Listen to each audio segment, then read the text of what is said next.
Oh, the Wii U. A console that had high expectations, but sadly couldn't live up to them. And the Wii U was home to some really fun games. Nintendo has scavenged a couple of them by either deluxifying them or making an outright sequel. But there are still some games left behind, like The Wonderful 101 and a fan favorite, Pikmin 3.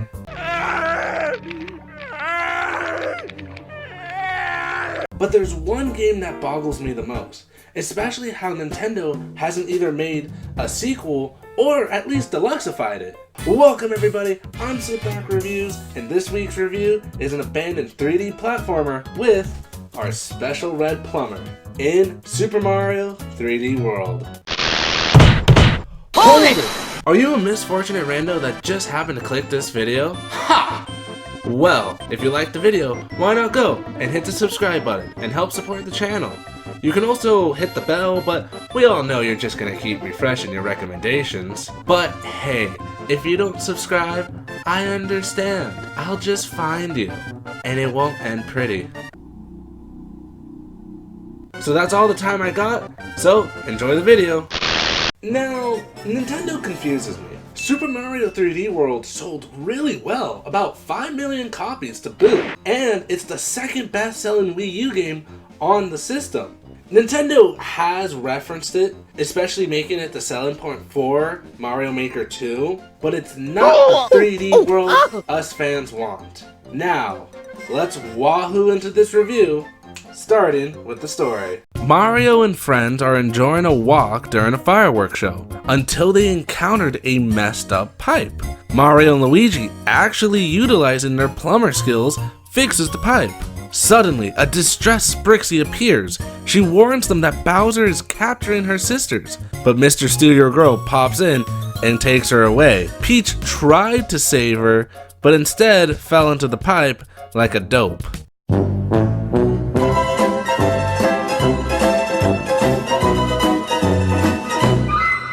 So the rest of the gang follows, beginning the adventure to stop Bowser. Ah, Nintendo. You always seem to impress me with your stories. Jokes aside, that's the story. But this is Mario, and Mario doesn't need to have a compelling story because they always prove it through the gameplay. So this is the second time Mario and the gang are playable. The first was in Super Mario Bros. 2. But did you know Mario Bros. 2 was originally not an actual Mario game, but called Doki Doki Panic? Yeah, I've done my research. So, did you know? Call me. I'll be waiting. Each character has their own pros and cons. Mario is the all-around character, staying true to the yahoos, wahoos, and the yippies. Luigi can jump high but descends slowly and doesn't have much traction. Peach can float, but she can't run that fast. And Toad is the little speedster at the cost of having a low jump. This adds so much variety to 3D World because you can main one character or switch up your game style. And some levels are tougher for one character, but you can swap to someone different and have an opposite result. So if you take on levels that need speed, Toad is your man. Or if you need help with levels with a lot of jumping, switch to Peach or Luigi. Now, interesting enough, there is one character that gets completely overshadowed by all the others. His name is on the game too.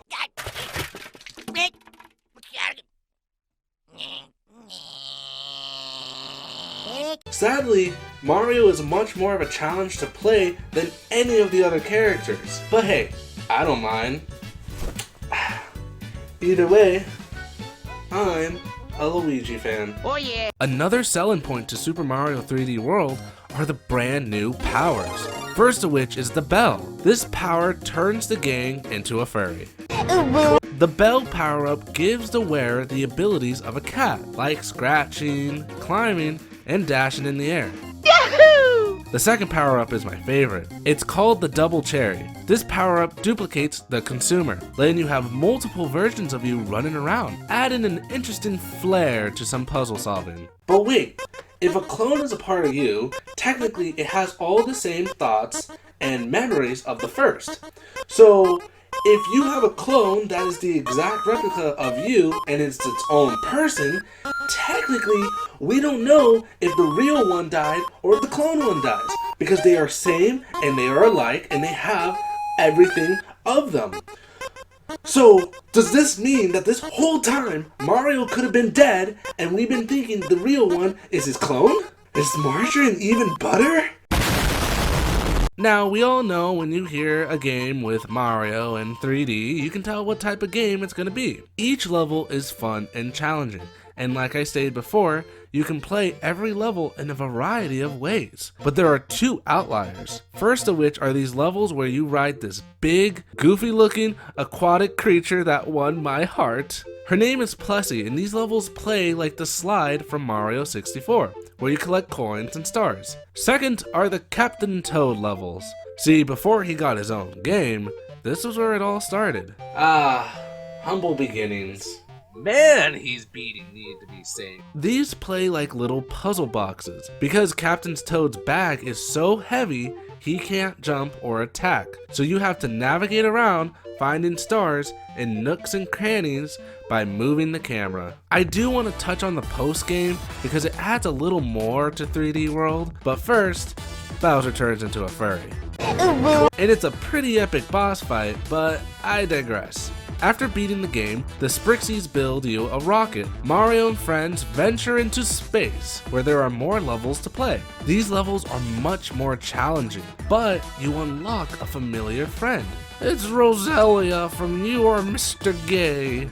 Her playstyle is very unique. Rosalina can spin attack enemies. She also has a high jump. Combine them together and you can have a double jump. But her biggest flaw is she is the slowest character in the game. Wait, Luigi has the highest jump, and Peach can float, and she's also slow. Taking those genetics into consideration, does that make Rosalina Peach and Luigi's daughter? I don't know. I think I'm onto something. But hey, it's just a theory. A game theory. Oh god, what am I doing? Super Mario 3D World has stunning graphics. I remembered when I first bought this game, I was amazed by how beautiful it looked. And even returning to it now, I can still say the same. The visuals have this round, cartoony vibe that fits Mario perfectly. Yet some graphics are realistic, so they contrast with each other by showing the beauty of each level with the art style they use. And Nintendo sticks to the norm when it comes to level design. Oddly enough, even though Nintendo uses the same aesthetic, they manage to create a unique design each and every time. Hey, that rhymed. But if you don't believe me, this will change your mind.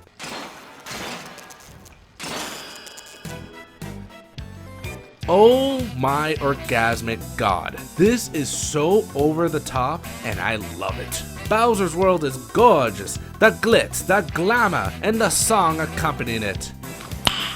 Nice. I don't understand why this isn't a new Bowser staple. It's awesome, and the soundtrack is bopping. This one song shows how over the top Bowser can get, but speaking of the soundtrack, it's ear candy. 3D World has so many new catchy songs and remixes to old ones. My three favorite songs are Double Cherry Pass, Bowser's World, and the bonus song. There is so much to Super Mario 3D World that I hope Nintendo will either port it or make a sequel for the Switch. Hopefully 2020 will be the year that we get a brand new Super Mario 3D World. Stop! I forgot to talk about the stand! Thank you everybody for watching. I had a lot of fun returning to this game after years of leaving it in my cabinet. Now hopefully in 2020 we will get some type of news for a new Super Mario 3D World. It's kind of shimmering around in the Nintendo Direct that's going to come out. But either way, we'll have to see. Now if you liked the video, please hit the subscribe button and help support the channel so that I can reach my goal of 1,000. Also, if you're interested, follow my social medias down in the description below. I tweet, I post, I do stuff. But I have to yippee on out of here. So, thank you for watching and have a great day. Sit back, out.